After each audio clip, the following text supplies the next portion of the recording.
Les Voix de l'APP, le podcast de la préfecture de police. Bienvenue dans ce nouveau podcast, Les Voix de l'APP. Nous sommes devant une adresse mythique, celle du 36 quai des Orfèvres à Paris, ce lieu chargé d'histoire qui reste associé aux grandes enquêtes criminelles. Nous sommes allés à la rencontre de ceux qui composent la brigade de recherche et d'intervention. La BRI, connue également sous le nom d'Anti-Gang, est l'une des brigades centrales de la direction de la police judiciaire parisienne. Depuis sa création en 1964, elle s'est forgée au fil des années et des affaires, des compétences et surtout un savoir-faire reconnu. Cette unité de police est particulière puisqu'elle peut à la fois mener de longues enquêtes et intervenir à tout instant pour des situations de crise, en cas de terrorisme, de prise d'otage ou encore de braquage. Elle a été au cœur de graves événements qui ont touché la capitale en 2015. Avec cette série composée de 5 épisodes, vous allez découvrir son organisation, ses missions et ses spécificités. Vous allez entendre la voix du commissaire divisionnaire Simon Riondet, chef de la BRI, ainsi que celle des policiers qui sont intervenus lors de la prise d'otage en décembre 2021, rue d'Aligre, dans le 12e arrondissement de Paris. Branchez vos écouteurs, nous poussons les portes de la BRI. Épisode 1. L'histoire et la création de la BRI. Je suis Simon Riondet, je suis commissaire divisionnaire, je suis chef de la brigade de recherche et d'intervention de la préfecture de police depuis janvier 2021. Donc la BRI a vu le jour en 1964, plus précisément le 22 septembre, à l'initiative donc du commissaire Lemuel. Il s'agissait en fait d'avoir une vision innovante de la criminalité. À l'époque, donc, la police judiciaire était confrontée à 2 types de menaces particulièrement importantes. La première, il s'agissait des attaques de banques et la seconde, celle des enlèvements avec demande de rançon.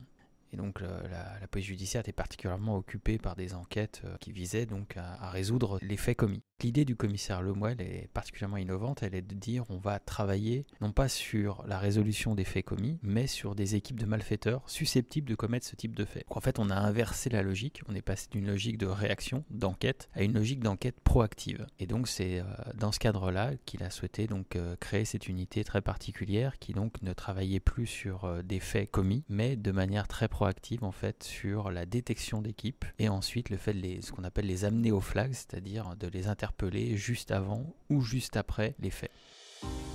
Au lendemain de la prise d'otage aux Jeux Olympiques de Munich en 1972, les autorités françaises constatent qu'il n'existe aucun groupe formé pour ce type d'intervention d'urgence.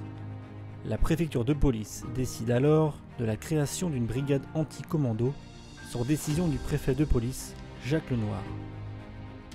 Ça a créé une prise de conscience qui fait que la plupart des polices ont souhaité créer des unités spécifiques capables de réagir à des prises d'otages et à ce type de faits. Et donc la préfecture de police a été, la plus innovante en France, puisqu'elle se dit qu'il lui faut très rapidement une unité capable de réagir à une prise d'otage de ce type-là.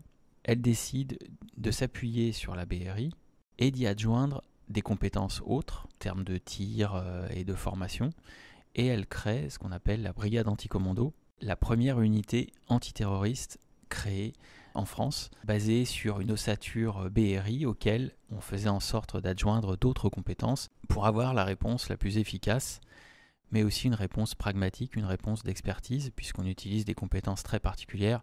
Je pense notamment à la brigade fluviale, au laboratoire central avec ses dépiégeurs d'assaut qui sont intégrés à la BRI. Je pense au maître chien de la direction de la sécurité publique de l'agglomération parisienne. Le moment où la BRI bascule en tant qu'unité d'intervention et plus seulement unité de police judiciaire, il est fondateur de cet état d'esprit particulier au sein de la préfecture de police. Au cours du XXe siècle, la police judiciaire va connaître de grandes évolutions. L'activité policière voit naître de nouvelles brigades et la science s'ancre véritablement aux investigations. La BRI sera également l'une des étapes de sa mutation. La création de la BRI, pour moi, c'est l'une des révolutions de l'activité de police en matière d'investigation. La première révolution, c'est la police scientifique avec Bertillon. On commence en fait à mettre de la science dans la police pour résoudre les faits. La deuxième étape, c'est 1907, la création des brigades mobiles, une police judiciaire, une police d'investigation qui dépasse en fait la compétence territoriale de, je dirais, ce qui est maintenant la sécurité publique, c'est-à-dire du commissariat, pour s'adapter à une délinquance qui est mouvante, itinérante. Et la troisième révolution, c'est celle de la brigade de recherche et d'intervention, qui a ensuite été déclinée en France, à Lyon, Marseille, Nice, et actuellement il y a plus de 14 brigades de recherche et d'intervention. C'est celle de la proaction, c'est-à-dire travailler sur des cibles et non plus sur la résolution de faits. Pour moi, c'est vraiment 3 étapes importantes de l'évolution et de la révolution de la police judiciaire. La BRI s'inscrit dans le schéma national d'intervention visant à organiser la réponse des unités d'intervention de la police nationale et de la gendarmerie. Cette répartition se fait en 3 niveaux, l'intervention élémentaire, intermédiaire et spécialisée. C'est-à-dire la classification des intervenants qui existent en matière de police. Donc ce qu'on appelle le primo-intervenant, l'intervenant de niveau 1, c'est le policier classique, le policier que tout le monde croise dans la rue. Il est ensuite renforcé par ce qu'on appelle les policiers de niveau 2, donc des unités en fait qui ont un entraînement supérieur, un équipement supérieur qui leur permettent en fait de fixer, de neutraliser la menace quand ils sont en mesure de le faire. Donc ça, ce sont les brigades anticriminalité, la compagnie de sécurisation et d'intervention pour la préfecture de police, la brigade d'intervention de la DOPC. Et ensuite, il y a les unités d'intervention dites de niveau 3, la BRI, le RAID et le GIGN. Située en plein cœur de la capitale, la BRI a élargi ses compétences pour répondre rapidement si une crise intervient. L'une de ses forces, c'est d'être adaptée à son territoire afin de conserver une capacité optimale d'intervention dans Paris. La BRI de la préfecture de police a, je dirais, 2 périmètres. Un périmètre qui est celui de la mission judiciaire, qui est donc le périmètre en fait de compétences de la direction régionale de la police judiciaire à laquelle nous appartenons. Donc on peut intervenir sur Paris, la petite couronne et la grande couronne, et y compris aller, si les dossiers le nécessitent, poursuivre et faire nos interpellations en province. Et puis on a le périmètre en matière d'intervention. Et là, notre responsabilité pour donc l'intervention dite spécialisée, les prises d'otages, les forcenés et autres menaces particulièrement graves, là, notre périmètre, c'est Paris intramuros. On a le territoire le plus petit, mais aussi le territoire le plus sensible. Et donc, on a développé des compétences particulières liées à ce territoire. Je prendrai par exemple quelques exemples. Chez nous, ce qu'on appelle les tireurs haute précision, donc les snipers pour le grand public, en fait, ont des distances d'engagement, donc des distances de tir qui sont extrêmement courtes. Parce qu'à Paris, il y a toujours un immeuble pas très loin qui permet de tirer. Ça, c'est la première, je dirais, particularité, c'est l'adaptation au territoire. Chacun travaille son territoire, prépare ses interventions, prépare même en fait ce qu'on appelle, on fait une planification, c'est-à-dire qu'on prépare en amont, on va voir les lieux sensibles, on travaille sur les schémas d'une intervention sur place avec les équipes de sécurité présentes dans les lieux recevant du public. La deuxième particularité de la BRI, c'est sa polyvalence, sa réversibilité. Du fait de ces 2 missions, en fait, sa mission judiciaire, sa mission d'investigation d'initiative et sa mission d'intervention, elle est capable de basculer d'un point à l'autre.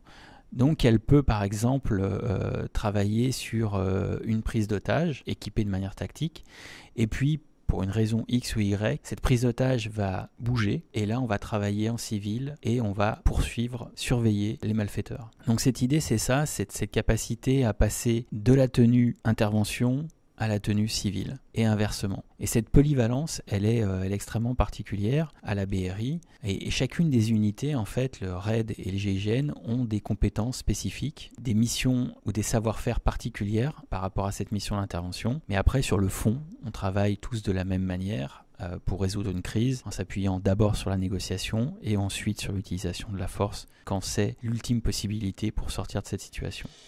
Vous l'aurez compris, la BRI opère régulièrement avec des armes lourdes dans des lieux souvent exigus.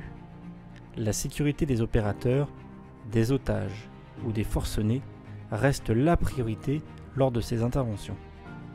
L'intervention dans un milieu clos, avec la nécessité de préserver absolument la sécurité des otages, des impliqués, c'est quelque chose que l'on a toujours en tête. Et notre travail en judiciaire nous prépare à cela. C'est-à-dire que quand nous interpellons sur la voie publique, il y a plein de touristes, il y a plein de citoyens qui sont à proximité, et L'objectif, bien évidemment, n'est pas que pour réussir une interpellation, on doive blesser un civil. Et donc cette préoccupation, elle se transpose lors des interventions avec cette absolue nécessité d'éviter de mettre en danger les otages tant qu'on peut le faire. C'est ce qui fait que lors d'une intervention comme celle du Bataclan, alors que la colonne était prise sous un déluge de feu, les policiers de la BRI ont tiré seulement 9 cartouches. On ne tire vraiment que lorsqu'on est en mesure de toucher l'auteur, lorsque ce tir ne risque pas de blesser un civil. C'est pour ça, encore une fois, que le tir, la neutralisation d'un individu, comme il y a un risque, un tir c'est jamais ou rarement parfait, c'est compliqué, les situations sont rarement celles d'un tir avec une absence d'obstacle, avec des bonnes conditions de visibilité. On privilégiera, tant qu'on peut le faire, la négociation pour préserver la sécurité de tout le monde. Ensuite, on fera en sorte d'intervenir et c'est pour ça qu'on a des moyens de protection très forts. On peut absorber, entre guillemets, une opposition importante sans pour autant ressentir le besoin d'effectuer un tir de saturation qui serait en fait dangereux pour des otages. Donc on a toujours, quand on décide d'utiliser la force, en tête cette idée qu'il ne faut absolument pas blesser la victime. Dans le deuxième épisode, place au terrain et au type d'intervention menée par la BRI. Restez à l'écoute.